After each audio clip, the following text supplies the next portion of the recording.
Hello, good morning all of you. हमने last class में nuclear physics में उत्तरोत्तर विखंडन के बारे में पढ़ लिया था, जिसके अंदर मैंने आप लोगों को यह बताया था अगर कोई भी नाभिक जब एक बार विघटित हो जाता है या विखंडित हो जाता है और विखंडन के पश्चात भी हम उस नाभिक को स्थायी नाभिक नहीं कह सकते।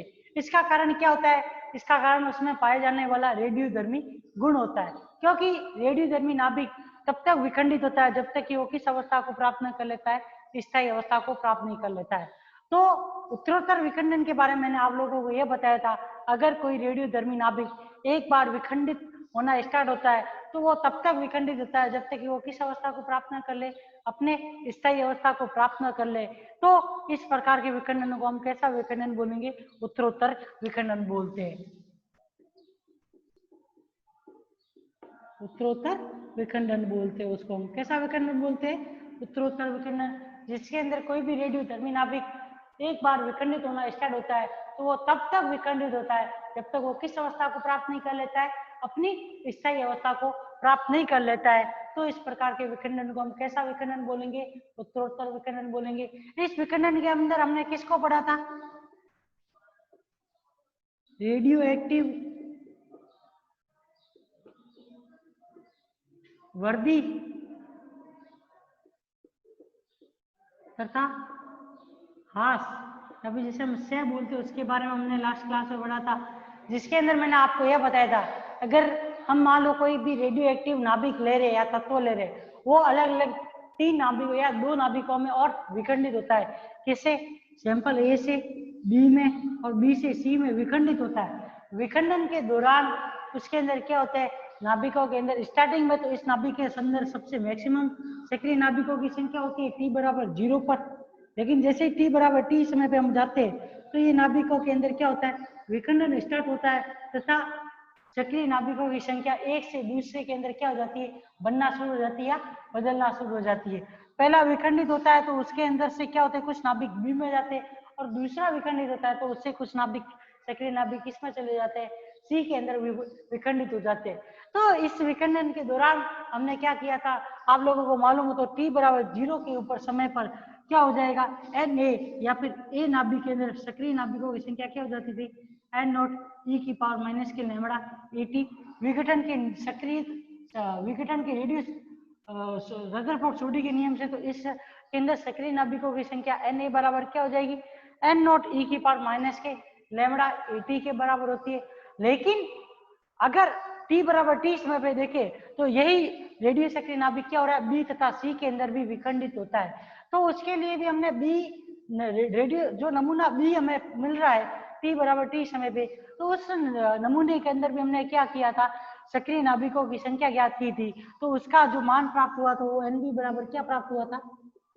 N naught lambda A upon lambda B minus के लैम्बडा ए कोष्टक में एक्सपोनेंशियल ऑफ माइनस के lambda A T exponential of minus के लैम्बडा बीटी।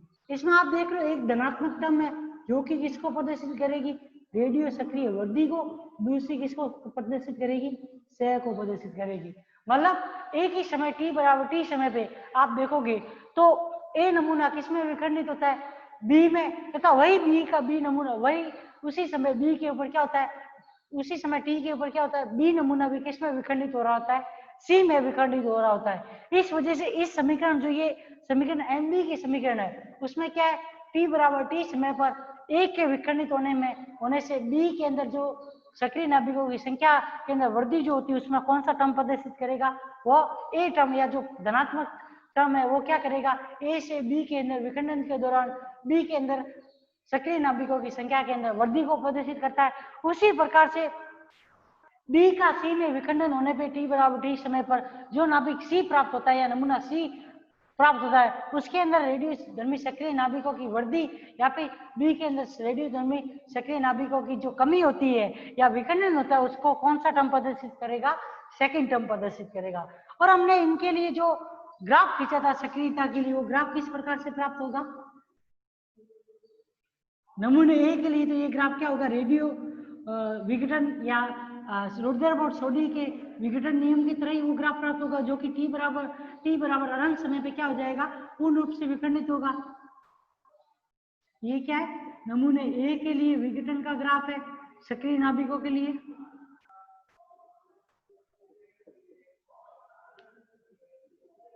समय और सक्रियता के मध्य में ग्राफ इस प्रकार से प्राप्त होगा नमूने ए के लिए, और इसी प्रकार से नमूने बी की जो इक्वेशन प्राप्त हुई है उसके लिए जो हम ग्राफ बनाएंगे वो टी बराबर किस जीरो समय पे कहां से स्टार्ट होगा, टी बराबर जीरो से स्टार्ट होगा, तथा वो एक किसी मैक्सिमम बिंदु के ऊपर क्या होगा, उसकी वैल्यू मैक्सिमम या समय के किसी एक मान के ऊपर इसके अंदर सक्रिय नाभिकों की संख्या अधिकतम होती है, जिसे हम किस समय से प्रदर्शित करते हैं, टी मैक्सिमम समय से प्रदर्शित करते हैं। ये जो मैक्सिमम बिंदु है इस समय पे क्या होगा, जो नाभिक ए या नमूना ए है उसके अंदर विखंडन जो होता है, वो विखंडन के दौरान जो नमूना बी प्राप्त होता है उसके अंदर क्या होता है, टी बराबर टी मैक्सिमम के अंदर क्या होता है, अधिकतम नाभिक जो होते हैं वो किसके अंदर उपस्थित होते हैं, नमूने बी के अंदर उपस्थित होते हैं, जिसे हम कैसा समय अंतराल बोलते हैं, अधिकतम समय अंतराल बोलते हैं। ये ग्राफ इस प्रकार से इसलिए प्राप्त हो रहा है क्योंकि यहाँ पे कैसे दो एक्सपोनेंशियल, एक पॉजिटिव या सबसेट, जब हम दो एक्सपोनेंशियल को आपस में घटाते हैं तो घटाने पे जो ग्राफ प्राप्त होता है वो कैसा ग्राफ होता है, इस प्रकार का ग्राफ होता है। इस वजह से ये कैसा ग्राफ प्राप्त हो रहा है, ऐसा ग्राफ प्राप्त हो रहा है, जिसके अंदर क्या है, एक टी बराबर मैक्सिमम समय पे क्या होते हैं, नमूने बी के अंदर क्या होते हैं, नमूने ए के विखंडन से क्या होते हैं, अधिकतम नाभिक या अधिकतम सक्रिय नाभिकों की संख्या प्राप्त होती है। वो किस समय पे होती है, टी बराबर टी मैक्सिमम समय पे प्राप्त होती है।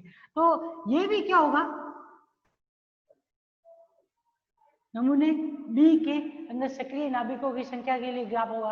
अब आप देखोगे तो टी बराबर मैक्सिमम समय तक तो ए के विखंडन से बी के अंदर नाभिकों की संख्या क्या हो जाती है, सक्रिय नाभिकों की संख्या बढ़ती है, लेकिन उस टी बराबर मैक्सिमम समय के पश्चात क्या हो जाएगा, उसके अंदर सक्रिय नाभिकों की संख्या घटना शुरू हो जाती है। या फिर हम ये कह सकते हैं कि सी के बी का जब सी के अंदर विखंडन स्टार्ट हो जाता है तब उसके अंदर सक्रिय नाभिकों की संख्या के अंदर धीरे धीरे क्या हो जाती है, कमी स्टार्ट हो जाती है। उस वजह से ये ग्राफ कैसा प्राप्त होगा, इस प्रकार से प्राप्त होता है, जहाँ पे आप टी मैक्सिमम की बात देखोगे तो नमूने बी के अंदर क्या हो रही है, सक्रिय नाभिकों की संख्या के अंदर क्या हो रही है, कमी स्टार्ट हो रही है। तो हमें इस ग्राफ के अंदर जो ये टी मैक्सिमम पॉइंट मिल रहा है, इस टी मैक्सिमम का मान हमें ज्ञात करना है, जो कि किसको प्रदर्शित करेगा, अधिकतम समय अंतराल को प्रदर्शित करेगा, जिस समय पे क्या होगा, रेडियोधर्मी नाभिक बी के अंदर क्या होगी, नाभिकों की संख्या क्या होगी, या सक्रिय नाभिकों की संख्या क्या होती है, अधिक से अधिकतम होती है।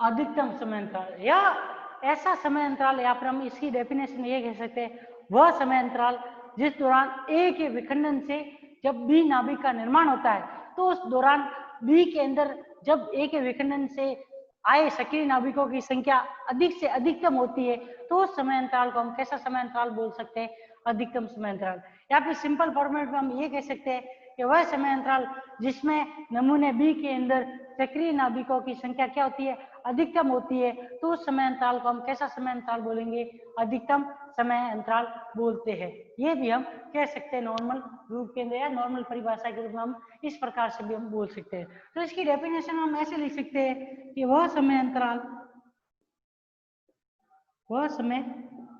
अंतराल जब नमूने बी में सक्रिय नाभिकों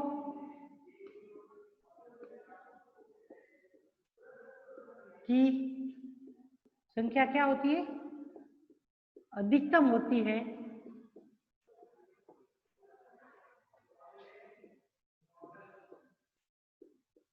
होती है, तो उस समय अंतराल को हम कौन सा समय अंतराल बोलेंगे? अधिकतम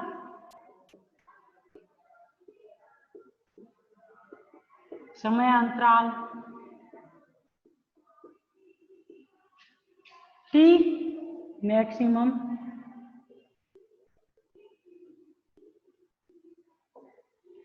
या फिर हम इसको इस प्रकार से भी कह सकते हैं कि यह वह समय अंतराल होता है जिस समय क्या होता है, नमूने बी का विघटन की दर या नमूने बी के विघटन की दर किसके बराबर होती है? शून्य के बराबर होती है। उस समय अंतराल को भी हम कैसा समय अंतराल बोल सकते हैं? अधिकतम समय अंतराल बोल सकते हैं। कैसे? या फिर इसका जो दूसरा रूप होगा उसको हम कैसे लिख सकते हैं? अर्थात यदि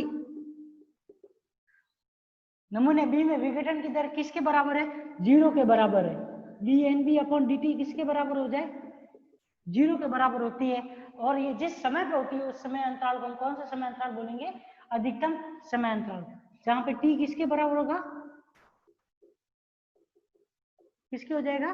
टी मैक्सिमम के बराबर हो जाता है। तो ये समय अंतराल कौन सा समय अंतराल कहलाता है? अधिकतम समय अंतराल। जहां पे हम लोगों को हमने लास्ट में जो रेडियोधर्मी क्षय तथा रेडियोधर्मी वृद्धि पढ़ी थी उसमें हमने एनबी का जो मान निकाला था वो किसके बराबर आया था?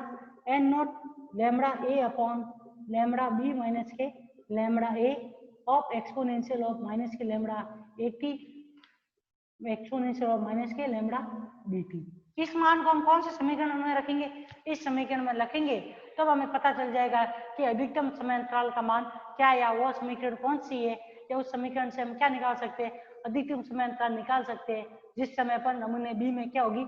सक्रिय नाभिकों की संख्या क्या होगी? अधिकतम होगी।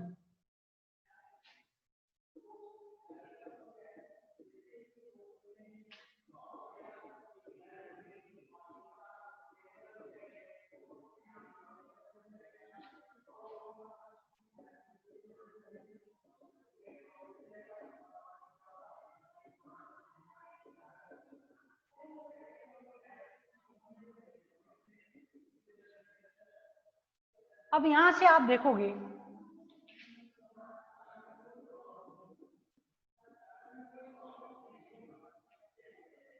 टी बराबर किसके है? टी मैक्सिमम के। अब यहां से हम क्या करेंगे? ये टर्म तो पूरी की पूरा भाग के इधर जाएगा, 0 की तरफ जाएगा, तो इसकी वैल्यू क्या हो जाएगी? 0 हो जाएगी। या फिर हम ये कह सकते हैं जब इस कॉन्स्टेंट टर्म को हम बाहर लेंगे तो ये दूसरी तरफ जाने की वजह से 0 के साथ मल्टीप्लाई होने के कारण 0 के रूप में आ जाएगा। तो यहाँ से डी बाई डी टी की इक्वेशन जो मिलेगी वो किस रूप में आएगी? D by D T upon exponential of minus के lambda A T minus exponential of minus के लैम्बडा बी टी। किस समय पे? टी बराबर टी मैक्सिमम के ऊपर। अब हम इसका अवकलन करते हैं तो अवकलन करने पे ये जो किस रूप में आ जाएगी? माइनस के lambda of A exponential of minus के लैम्बडा ए टी किसके बराबर हो जाएगा? टी मैक्सिमम के ऊपर। और प्लस का साइन आ जाएगा क्योंकि माइनस माइनस प्लस हो जाएगा अवकलन करने पर। तो लैम्बडा बी ई की पावर माइनस के लैम्बडा बी टी मैक्सिमम किसके बराबर हो जाएगा? 0 के बराबर आ जाएगा। यहां से पक्षांतरण करेंगे तो लैम्बडा बी या फिर हम ये कह सकते हैं plus of lambda A exponential of minus के लैम्बडा ए टी बराबर किसके आ जाएगा? प्लस के एक्सपोनेंशियल या फिर lambda B exponential of minus के लैम्बडा बी टी के बराबर आ जाएगा।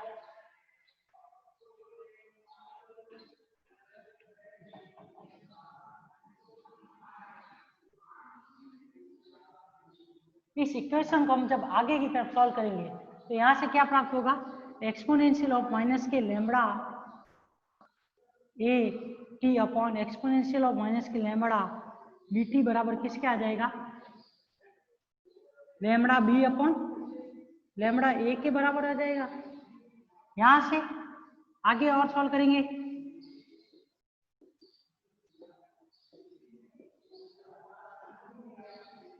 टी मैक्सिमम पोस्ट में क्या आ जाएगा?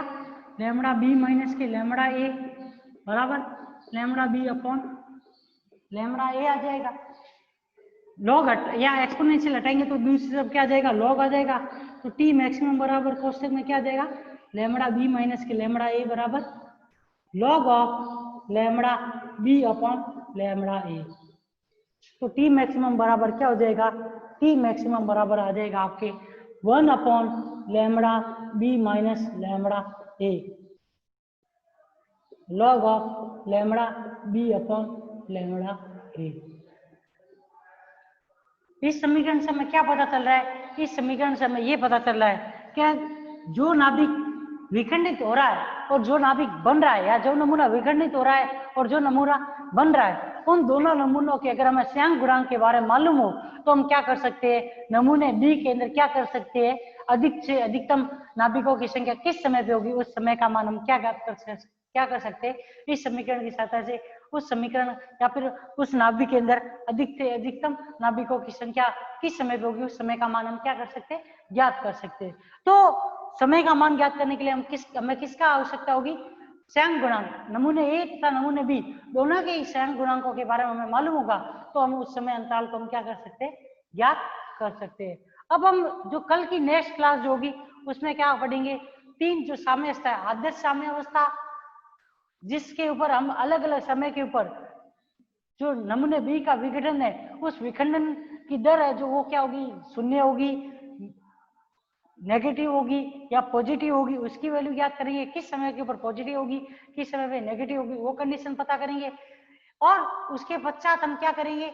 जो निरपेक्ष तथा क्षणिक साम्यावस्था है कि किस समय पे एक क्षण के लिए साम्यावस्था होती है या फिर कौन से साम्यावस्था होती है वो अनंत समय तक बरकरार रहती है, अनंत समय तक वो साम्यावस्था आती रहती है। उन दो साम्यावस्थाओं के बारे में हम कल की नेक्स्ट क्लास में हम पढ़ेंगे।